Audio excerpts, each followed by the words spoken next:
मेरे मौला ने वो जो दरवाज़ा आपने सुना हुआ कई कई लोग खोलते और बंद करते हो, वो न सिर्फ 2 उंगलियों से उखाड़ा है, कब्जे ही निकाल दिए। वो दरवाजे के जो कब्जे थे वही निकाल दिए और उन्हें निकाल कर खंदक में उतरे और अपने एक हाथ पे वो दरवाज़ा ले लिया और मुसलमानों के लिए पुल बना दिया। जाओ खैबर में जाके ले आओ जो लाना है तुम्हें। तवज्जो है। और फिर जाके माल गनीमत लेकर आए, खिला फतह हो गया जी। थोड़ा सा आप खैबर, थोड़ा सा आप सुनना चाह रहे हैं। माल गनीमत जब लाके रखा गया ना, तो उसमें जानवर भी थे, उसमें कपड़े भी थे, उसमें कीमती चीज़ें भी थीं। और खैबर की बात कर रहा हूँ भाई, 40 दिन बाद फतह होने वाली जंग, जी जी, वो वाली जंग की बात हो रही है जी। तो जब सारा माल आ गया तो हस्बे खिदमत, हस्बे ज़हमत नबी ने माल तकसीम किया।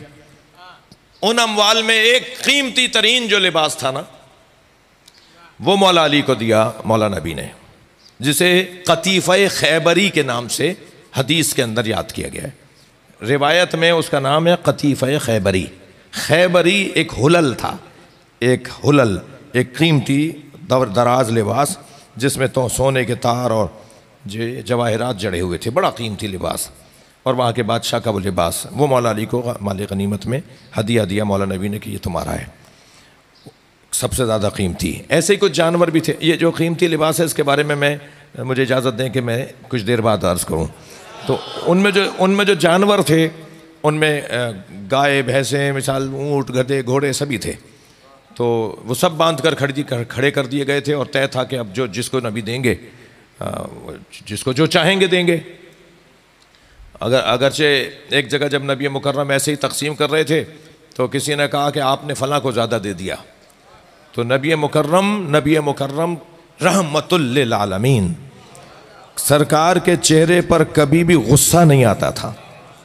चंद जगहों पर गुस्सा आया है, उनमें से एक जगह यह थी जब उसने कहा ना कि आपने फ़लाँ को ज़्यादा दे दिया और हमें कम दिया, तो मौला का चेहरा सुर्ख हो गया।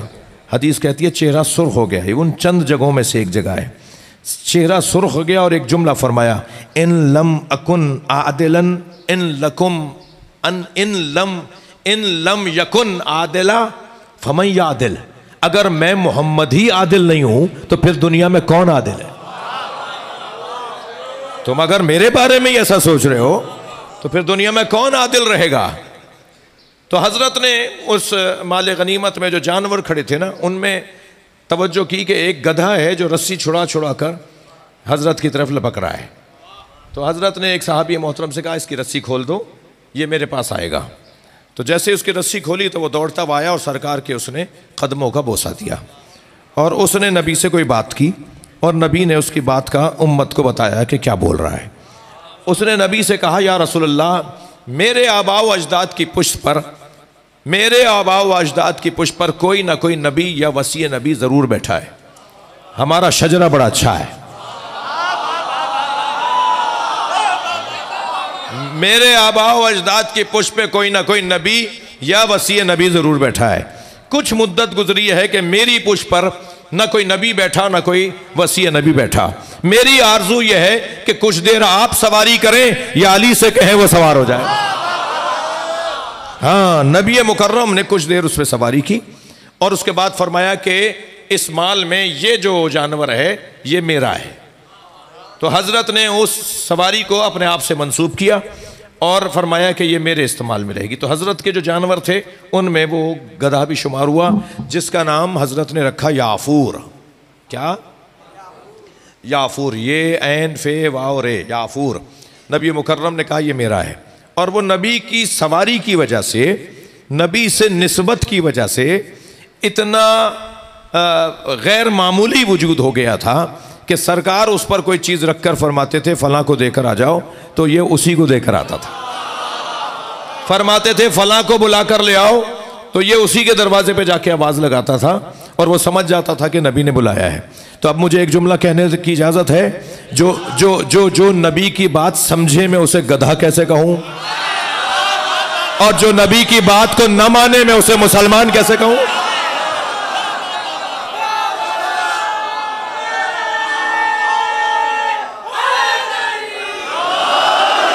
वो जो कतीफ़ा खैबरी मौला अली ने, मौला नबी ने मौला अली को दी, वो जो लिबास दिया, उसके बाद साहबा इकराम जब मदीने पहुंचे तो सब ने कहा या रसूल अल्लाह, आज अली के पास पैसा बहुत है, हम खाना अली के घर खाएंगे। मौला नबी भी राजी हो गए। हजरत ने फरमाया चलो। जब घर पहुंचे तो मालूम हुआ कि अली ने तो घर आते आते वो लिबास ही बांट दिया,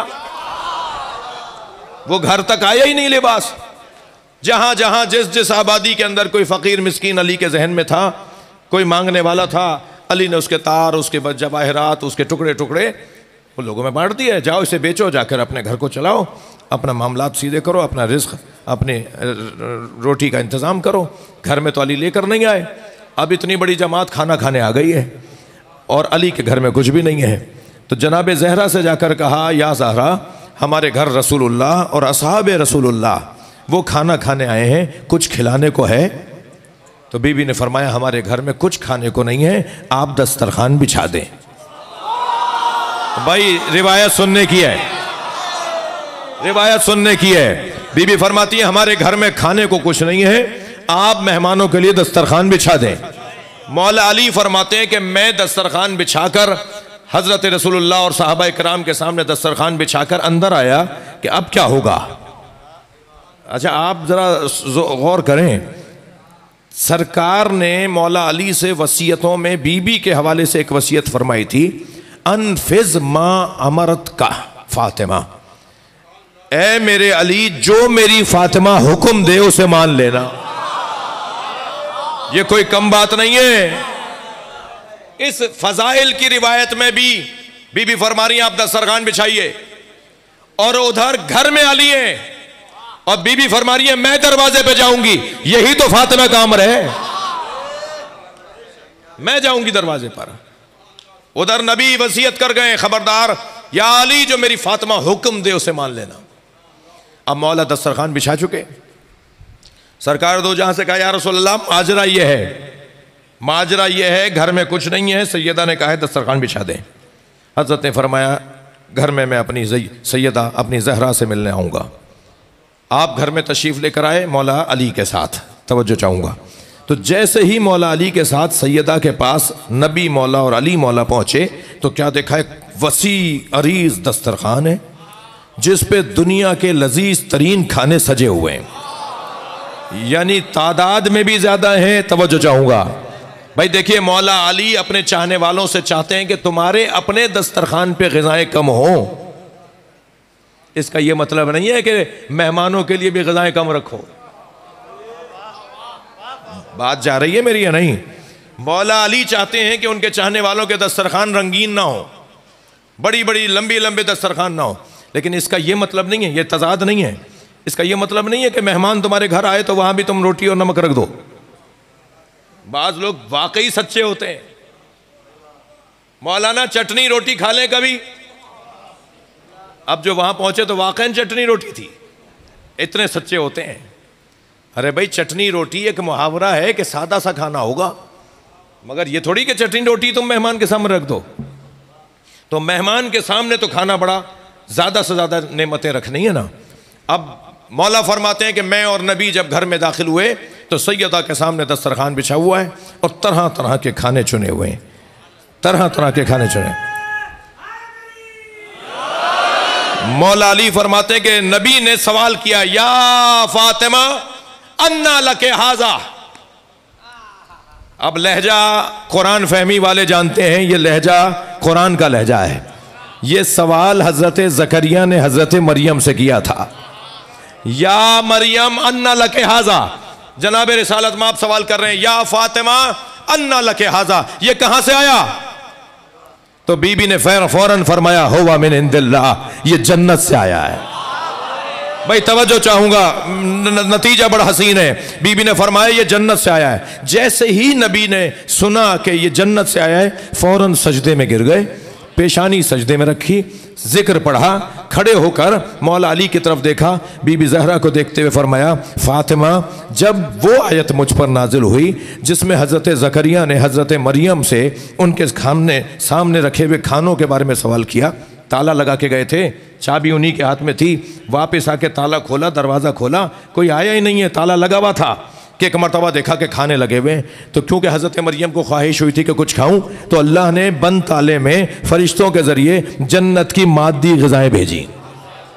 और हज़रत मरियम ने वो जब हज़रत ज़करिया ने पूछा अन्ना लके आता, ये कहाँ से आया, तो हज़रत मरियम ने फरमाया हुवा मिन इंदिल्लाह। वही जवाब जनाब ज़हरा दे रही हैं, बाबा हुवा मिन इंदिल्लाह, ये अल्लाह की तरफ से आया है। सरकार ने सजदे में सर रखा और फिर सर उठाकर कहा, मैं जब ये आयत नाजिल हुई तो सोचता था कि अल्लाह मेरी फातिमा को यह मकाम कब देगा। सलवात पढ़े जरा मोहम्मद व आले मोहम्मद पर। और मैंने अपनी आंखों से अपनी फातिमा का यह मकाम देखा। भाई रिवायत यहां खत्म नहीं हुई, एक हसीन मंजर बनने जा रहा है रिवायत में। सरकार ने फरमाया, हाज ही जुफनतुल्लती याकुलु मिनहा अलकायम, ये वही दस्तरखान है जिससे हमारा कायम, हमारा मेहदी खाने खाएगा। तवज्जो चाहूंगा, इस जुमले में दो पैगाम हैं। हाज ही जुफनतुल्लती याकुलु मिनहा अलकायम, ये वही दस्तरखान है जिस दस्तरखान से हमारा कायम खाने खाएगा। एक पैगाम तो यह है कि हमारा मेहदी जो खाएगा अपनी गैबत में वो जन्नत का खाएगा। मेरा मेहदी जो भी अपने अय्याम इमामत में गैबत के अय्याम में खाएगा वो जन्नत के खाने खाएगा। और जो जन्नत के खाने खाता है ना, उस पर खानों का असर नहीं होता। तवज्जो है, थोड़ी गर्दन हिलाना बात जा रही हो तो। जो जन्नत, आप और मैं भी जब जन्नत में जाएंगे ना, यहां तो जो पानी पिया, खाना खाया, कुछ देर के बाद उसके असरात, कुछ देर के बाद उसके नतीजे, लेकिन जन्नत के खाने और पानी और शरबतों का कोई नतीजा नहीं है। जन्नत का खाना बॉडी पर वो असरात नहीं डालता जो असरात दुनिया के खानों से होते हैं। तो मेरे मौला नबी फरमा रहे हैं, ये वो दस्तरखान है जिससे हमारा मेहदी खाने खाएगा, यानी गैबत के अय्याम में जन्नत के खाने खाएंगे इमाम मेहदी। अब समझ में आया कि इमाम 1150 साल पहले दुनिया में आए हैं, ज़ुहूर करेंगे तो 40 साल के होंगे।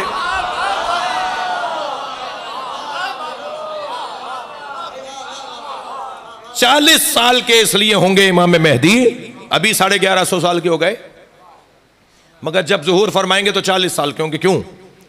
इसलिए कि उन्होंने जन्नत के खाने खाए जिन खानों का असर नहीं होता। एक तो यही नतीजा है। मगर मेरे मोहतरम सुनने वालों, मुझे इससे कम लजीज नतीजा नहीं है जो मैं एक और देना चाहता हूँ। इससे कम नतीजा नहीं है जो मुझे लजीज लग रहा है। और वो जुमला हजरत का, हाज ही, थक कर नहीं सुनिएगा, हाज ही जुफनतुल्लती याकुलु मिनहा अलकायम, ये वही दस्तरखान है जिससे हमारा मेहदी खाने खाएगा। तो ये वही दस्तरखान है जिससे हमारे मेहदी खाने खाएगा। इसका एक मतलब यह है कि मेहदी जन्नत के खाने खाएगा। दूसरा मतलब यह है कि ये फातिमा के दस्तरखान का खाना है। अब मुझे जुमला कहने दीजिए, सारी कायनात इमाम मेहदी का खाती है और इमाम मेहदी फातिमा ज़हरा का।